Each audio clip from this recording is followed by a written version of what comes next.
Rotary International President's Representative Greg Ross and Anne, past district governors and partners, Mayor Bruce Green, distinguished guests, Rotarians and friends. I do thank Mayor Bruce for his kind words about and how the Council embraced the concept of a conference here in Port Lincoln from the moment we had our first discussions nearly 2 years ago. Everybody, welcome to the 24th District Conference of District 9500, and thank you for joining us in this beautiful part of the state and a beautiful part of our district. I now declare that this conference is open.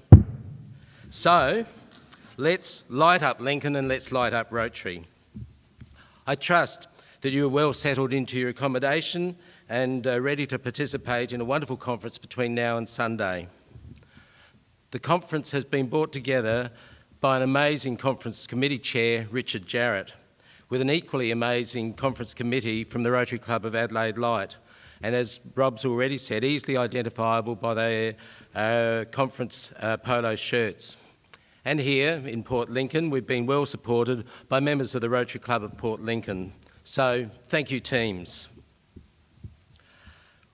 We thank our sponsors who have backed us through this journey to Port Lincoln. Our gold sponsors are the City of Port Lincoln and InvoCare. Our silver sponsors, the Port Lincoln Hotel, and what a wonderful reception that was last night, sponsored by the City of Port Lincoln. Swim with the Tuna, the Sarin Group Property, bronze sponsors Tiger Blue, Lincoln Estate, Boston Bay Wines, Safcol, Hague's Chocolates, Meals on Wheels, Missing Link Media, and SA Water. I'm here in a clinic in Accra, in Ghana, amongst the genius doctors, nurses, and health workers who are so transforming the lives of the people in this region with very simple medications and applications, from vaccines to bed nets. Wherever I go in doing my work, the Rotarians have been there before me. It is a very humbling thing to discover just exactly what putting service before yourself adds up to when you see it in practice on the field. When polio is finally eradicated, and you know it will be soon, you stand surely in the first chapter of that book. I admire the Rotary Club's interventions so much. They're well thought out and enacted. And so I thought nowhere better than right on the field to send you my very best and really offer thanks and gratitude to what you're all doing. From Bono in Accra, thanks again. It's a really powerful message from Bono, and he said, wherever I go to do my work, the Rotarians have already been there before me. It's a very humbling thing to discover exactly what putting service before yourself adds up to when you see it in practice in the field. This is really a great endorsement on Rotary, and one that I never tire of hearing. I'd like to acknowledge our past district governors and their partners who have joined us to further extend their Rotary experience over the next few days. They are Tony Reid, 1993-94 from the Rotary Club of Adelaide Light. Robert Brooks, 2001-2 from the Rotary Club of Clare and now a member of the Barossa Valley Club. Katina Jones, 2004-5 from the Rotary Club of Adelaide Light. Colin Thorne, 2005-6 from the Rotary Club of Largs Bay, now at the Barossa District Club. Alan Hughes, 2009-10 from the Rotary Club of Elizabeth. Ed King, 2010-11 from the Rotary Club of Kidman Park. Malcolm Lindquist, 2010-11 from the Rotary Club of Brown Hill Creek in District 9520. Mari Dorrington in 2012-13 from the Rotary Club of Adelaide West, and Barbara Wheatcroft, 2013-14 from the Rotary Club of Adelaide Parks.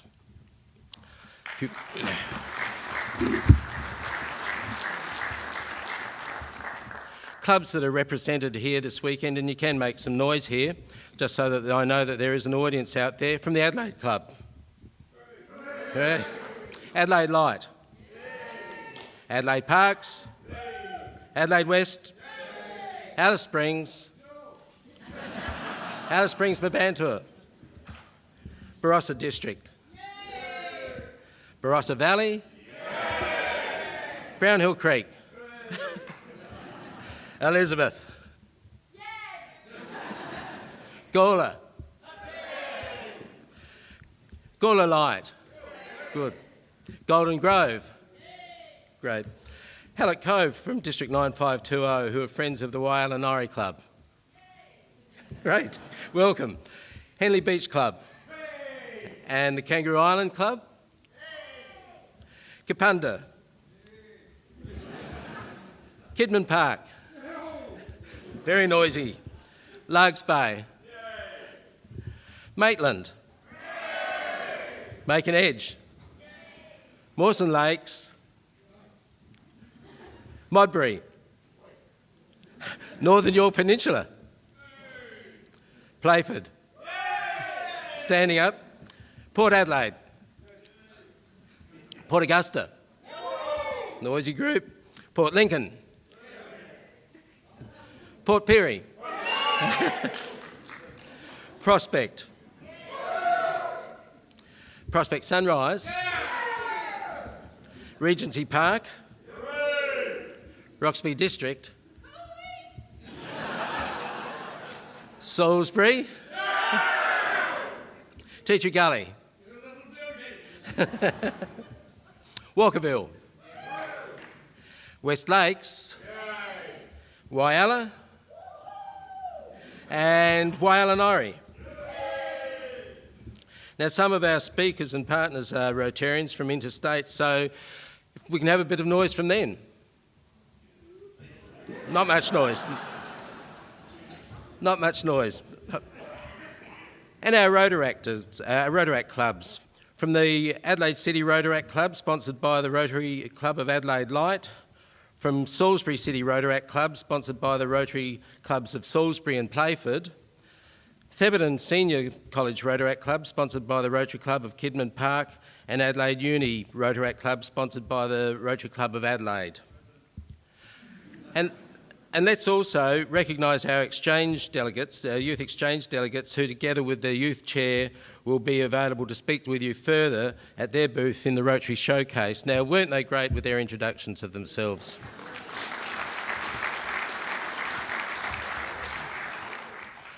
I welcome our guest speakers to this conference. Steve Kemp from Port Lincoln, Steve Larkins, Keith Abraham, Mel Irons, Doris Zadansky, Emma Forster, Steve McLaughlin, Felice Jacker, Jill Hicks, Bruce Allen, Malcolm Lindquist, and Kay Patterson. I've mentioned often in my speeches when visiting clubs and when promoting this conference the concept of the whole person. Whole persons are engaged in a lifetime quest to achieve a balance in their lives in 7 critical areas: in relationships, health, education, career, service, financial and spiritual. In fact, in today's tough economic climate, committing to be a whole person is perhaps not been ever so important as now. Relationships, whole persons, spend meaningful time with their spouses, their children, immediate family and friends. Health, whole persons, maintain a sound mind and body through study, well-balanced diet, regular exercise and lifestyle choices conducive to physical and mental well-being. Education, whole persons, seek to enrich their lives through continual intellectual development. They enthusiastically engage in meaningful pursuits that enrich the lives of themselves and others. Career, whole persons, strive to be more productive, enhance the professional esteem, pursue increased knowledge, and contribute to industry and professional organisations. They also seek to improve the careers and fellow professionals through mentorship by leading by example. And service whole persons contribute hands-on in time, including energy and leadership and financial resources to the community organisations, educational institutions, civic and charitable organisations and other worthwhile endeavours voluntarily and without any expectation of gain.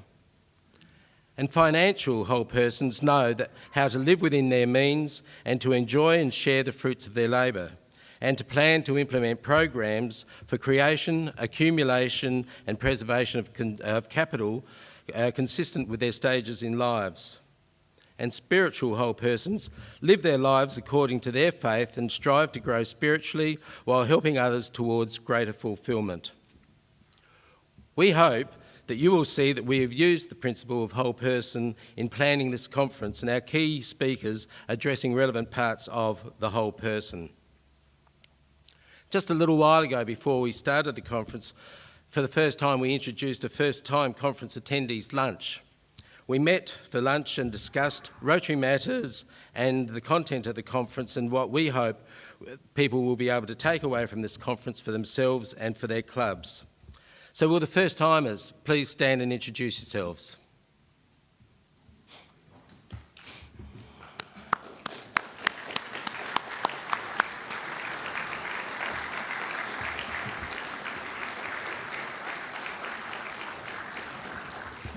Thank you. So welcome everybody and to our Light Up Rotary and Light Up Lincoln conference. In January 2014, Julie and I attended the International Rotary Assembly in San Diego, where there were 540 incoming district governors from around the world, together with their partners, brought together by Rotary for the final phase of our training to be district governors. Amongst the first announcements that were made at that conference were by Rotary International President-elect, as he was then, when he declared the theme for 2014-15 to be Light Up Rotary. Let's listen to Gary Wang for a couple of minutes. I think all of you know the Chinese philosopher, Confucius.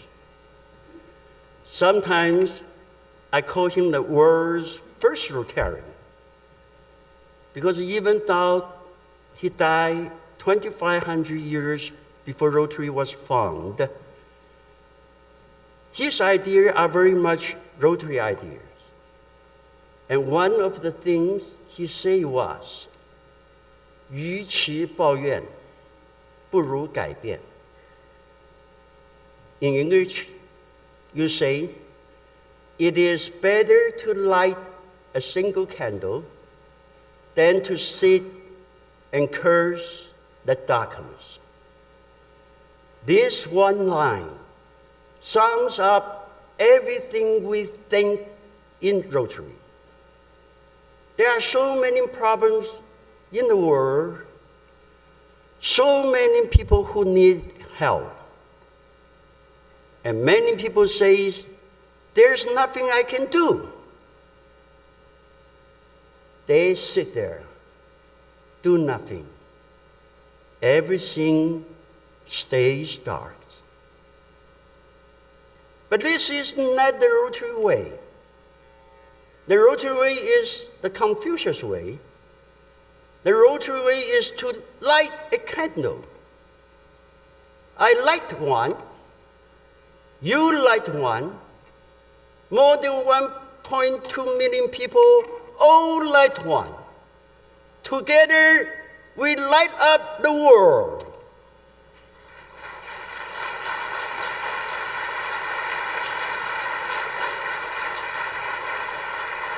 And that is what I want you to do. I want you all to light up Rotary. I want you all to light up Rotary.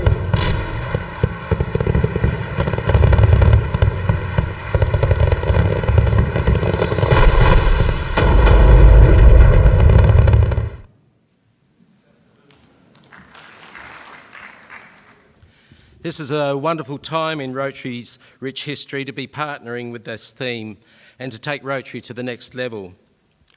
Light Up Rotary follows beautifully last year's theme of Engage Rotary and Change Lives, and it's been very easy for us to work with this theme as we strive to bring light and hope to local and distant, vulnerable and disadvantaged communities and to enhance our brand to the world. Clubs, projects and activities are just doing that. And it's here that, as I said to the National Youth Science Awardees at their September briefing weekend last year, that you must look beyond the Rotary barbecues, because they are just one of the many ways in which vast sums of money are raised throughout the world to support the many Rotary projects and that of the Foundation. Our communities like to see Rotary out there and do support our fundraisers very generously. We are indeed lighting up Rotary. The light of one candle may seem feeble, but when other members of the community join hands, Rotary is lit up and our neighbourhoods are much brighter. At the International Assembly, we were asked to imagine a world without the Rotary Foundation, our foundation.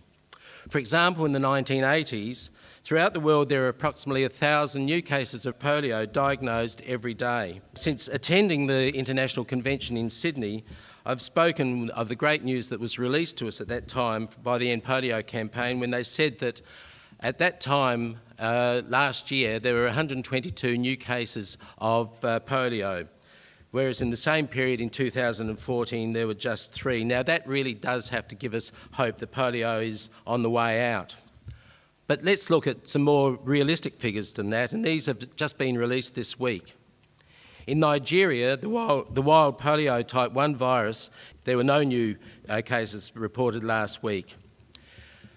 No new type 2 circulating vaccine-derived poliomyelitis cases were reported, so the total in Nigeria so far this year are none. In Pakistan, a troubled country no doubt, 19 cases so far of the type 1 this year. No new cases of type 2. And in Afghanistan, only 1 new case of the type 1 polio virus this year. So in total, just 20 new cases of polio this year. We are really so close to conquering this. You've all heard me say that when visiting clubs, my vision for the year 9,500 in 2014-15 took the lead from Gary Wong's. And those goals are firstly that we do step into the light and we light up Rotary Challenge throughout the district. There's no doubt about that. The clubs are doing that and your enthusiasm is spilling out into the communities. Secondly, that District 9500, its members and our clubs support the Rotary Foundation in bringing a total of $210,000 to the annual programs fund this year and $66,000 to the Polio Challenge. Total, $276,000 Australian. An ambitious target? Yes. But we're in a good position, so let's take a closer look. In polio donations, as at the 23rd of March, total $74,604 in Australian dollars from clubs and in our district. And there's still 11 clubs yet to make their contributions. So in this category, we are well up on last year, where at the same time we're at $29,800. I do thank clubs and those people who have responded so well to my requests and have made club and personal donations to the End Polio campaign so enthusiastically. There are too many people in this room who can vividly recall friends in schools who wore calipers, and sometimes many of them didn't come back to school again, they sadly died. So let's reach this target and rid the world of polio and achieve our target for this year, because just with 20 new cases this year, we are really so close. Annual fund donations to the 17th of March are $69,800, so there's some more work to do there. And it's interesting to note that clubs, when planning in their fundraising for the year, do so with foundation giving being their first committed donation before making any more of their other worthy causes. Our goal this year of $210,000 to the annual fund, and with $69,800 already raised, we know that the foundation donations in April, May and June are always high, and we hope our goal is attainable. Thirdly, that membership continues to strengthen. It doesn't matter where we come from, there are many people in our communities who admire Rotary and want to become Rotarians, and who are waiting to join us. We sometimes take things for granted and make assumptions without trying. There's an old saying, if you want something done, ask a busy person to do it. The more things you do, the more things you can do. And in our busy lives, I encourage you to make the habit of asking other busy people to join Rotary. Don't leave them out of Rotary. Maybe some of them will say no, that's okay. But I don't want to hear anybody say that they're not a Rotarian because they haven't been asked. There's a rock musician, Amanda Palmer, who made more fans and more money by giving away her music free of charge.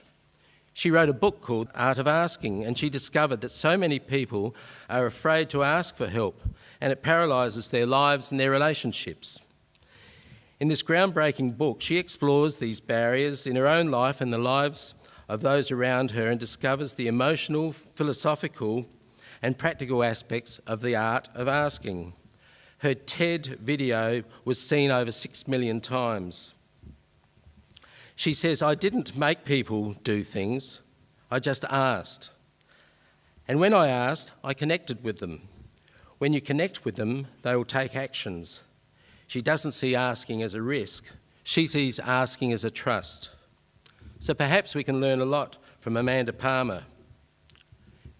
And you can trust your future Rotarians and connect with them. Look them straight in the eyes and say, "I would like you to be a Rotarian." They have seen your lapel pin, they've seen you working in the communities, and they admire what you're doing, and they are waiting to be asked or to hear these words from you. As I've visited clubs, I've spoken about the need and reasons to join Rotary and to have an elevator speech. And whenever I attend a conference or a convention, I always intend to bring home some ideas that I can implement in my business before I retired and enter Rotary.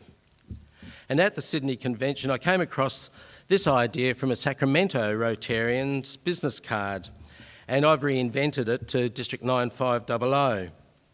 It's on the reverse side of my business card. I've included it in the monthly newsletters, and it's on the front page of our website. Whenever somebody asks, "What is Rotary?"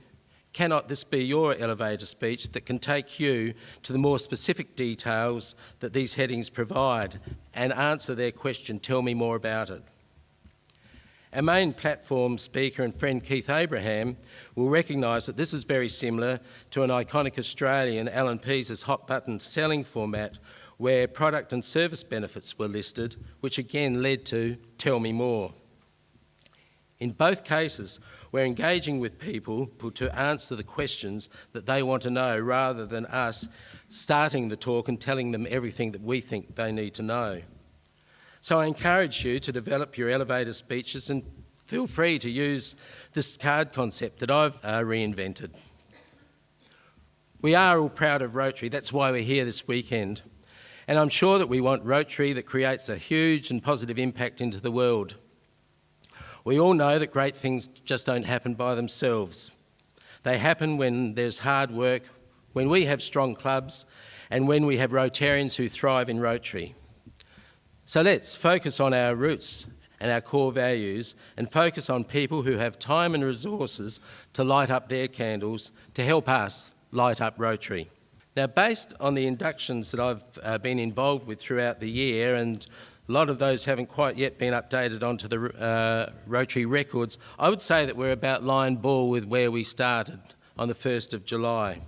So there's a fair way to go, and that goes with the territory. But we have maintained our critical mass, but we do need to get the net growth that we need. In Australia 3 years ago, all of the district governors signed up to the Zone Membership Development Plan, which basically was a 3% net increase of members over a 3-year period. That's only 36 members a year. We've got 44 clubs in which to produce this net result. So I do welcome all the new Rotarians who have joined us during the year, and it has been wonderful to see so many new Rotarians being younger members. Younger people have a passion to serve. They have projects themselves and that they're already involved in. And I need look no further than the vocational training team member interviews that I've overseen over the last couple of weeks for the dental project in Vanuatu in June to see just that. These younger people are already out there volunteering in third world countries, and they're going back to do more with VTT, and they're not yet Rotarians. They will be. Younger people bring freshness to our clubs. In my own club, for example, 60% of the members introduced in the last 2 years are less than 35. They have a commitment to projects, and Rotary can provide a conduit to making those projects bigger. I've often said that younger members do things differently. The weekly meeting is not quite so important to them, but their engagement in service definitely is. We need to understand and accept this. And if they're not attending our regular meetings, it's not because they're snubbing us. It's just that that's not quite as important to them as what it is to us. If we want them at meetings, we need to look at our meeting formats and consider changes that will be attractive to younger people and yet still be relevant to ourselves. And this could include social meetings, coffee club meetings, cocktail meetings to be introduced as part of your repertoire. These younger members are the leaders of tomorrow. We can afford to bring them in and mentor them into leadership roles. They can do it because remember, if you can, when your club was chartered, they were chartered without any Rotary history in the past, and yet they survived that first year and have continued to thrive. Their mentorship came from their sponsoring club. It's our responsibility to do the same for our new members as they join our ranks. I also welcome those who have joined Rotaract in this year. Rotaract is a significant part of our strategy in developing Rotary into the future by transitioning these young, enthusiastic people into Rotarians. In August, we chartered the Rotaract Club of Salisbury City, a joint project between the Rotary Clubs of Salisbury and Playford. You may know that there was a Salisbury Rotaract Club back in the 70s and 80s, and at the Salisbury City Rotaract Club's charter, they had their original president's chain and collar and brass names on display. And for Julie and I, as past Rotaractors, this took us a bit down memory lane, and we recalled those presidents. Where are all those presidents' collars now? Where are all those presidents now? Where are all those former Rotaractors now? How many have been followed up and have been told, I want you to join Rotary? Some have found their way into Rotary, many have not yet. I've also mentioned during the year of our commitment to establish an E-Club in District 9500, which will attract people who have generally been not attracted to the traditional face-to-face meetings, and I'll speak more about this in a moment. Fourthly, that we introduce some more internationality into our clubs. I believe that we can stand proud on this goal as we've seen great overseas projects and many high-quality successful grant applications approved. There have also been new partnering with overseas clubs and memorandums of understanding to secure future sustainability. One club has introduced a unique way of mixing international service with the foundation benefit. Simply put, a club member is nominated to research an overseas club, post them an information pack to that club, and request that an acknowledgement be sent back to them. Upon receipt of that acknowledgement from the overseas club, the local club makes a $100 donation to the Rotary Foundation in the name of the person who did the research. It's a win-win. It's a win for international understanding and it's a win for the Rotary Foundation. And fifthly, that good leadership is demonstrated at district, club and to our communities. It's been said that there are two types of people. There's the balcony person and the basement person. Imagine, if you will, standing on a balcony leaning over to lift somebody else up. Balcony people are there to shape us and others in very positive ways. The opposite is the basement person, and some would say that they stand in the basement of our lives and are always trying to pull us down. But more likely they stand in the basement with their hands outstretched for help, for guidance, for compassion, for a better life for their families and for themselves. Clearly, Rotarians are balcony people. So you see, I believe that all Rotarians are leaders.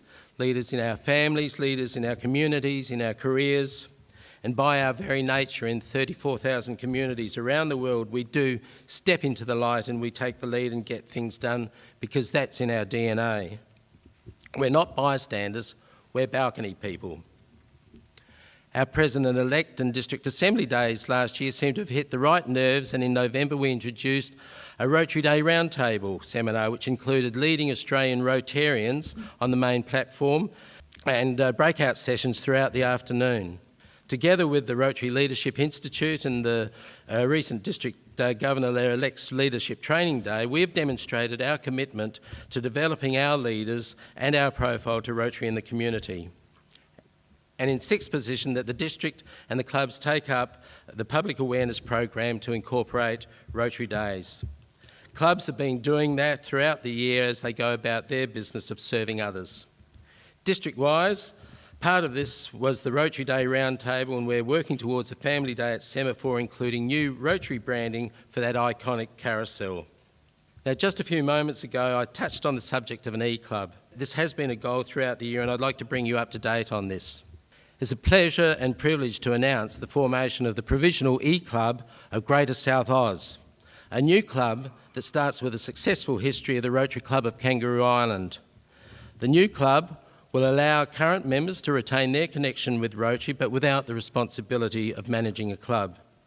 This also recognises the rich history of Kangaroo Island, which has actively supported group study exchanges, student exchanges, and feral cat eradication on Kangaroo Island, and the many more projects on Kangaroo Island over the last 36 years, not the least the iconic Island Cup.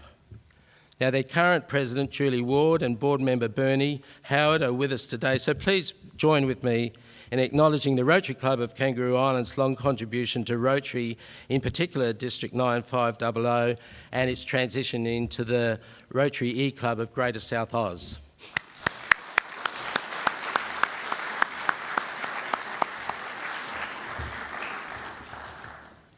The Rotary Club of Kangaroo Island is being transitioned into and has been renamed the Provisional E-Club of Greater South Oz, that's OZ, until Rotary's final sign-off, which will then be named the Rotary E-Club of Greater South Oz. The boundary of that club is the world. We're sure that many people in outback areas will want to become Rotarians, but there's a long haul from Murty Station down to Port Augusta or Alice Springs for a Rotary meeting and then be confronted with the drive back home again. We also believe that we will attract members on remote areas of the Eyre Peninsula, including the Ceduna area. The E-Club will be a valuable club where members who have left our traditional clubs can again re-engage with us, so their experience is not lost. I have been very fortunate to attend many business and Rotary conferences both in Australia and overseas. And I've had the privilege of visiting your clubs, and no matter where I go, I learn something, and I'm always willing to share it with others. In business, we used to say that if two people meet and they both have one idea, if they don't share that idea, when they leave, both of them sadly walk away with only one idea. But if they do share their idea, when they do leave, they both have two ideas, and so the ideas spread with subsequent meetings. It's my hope that you will take home with you many ideas from this conference and share them with others, and that they will also share them with more again. Thank you very much.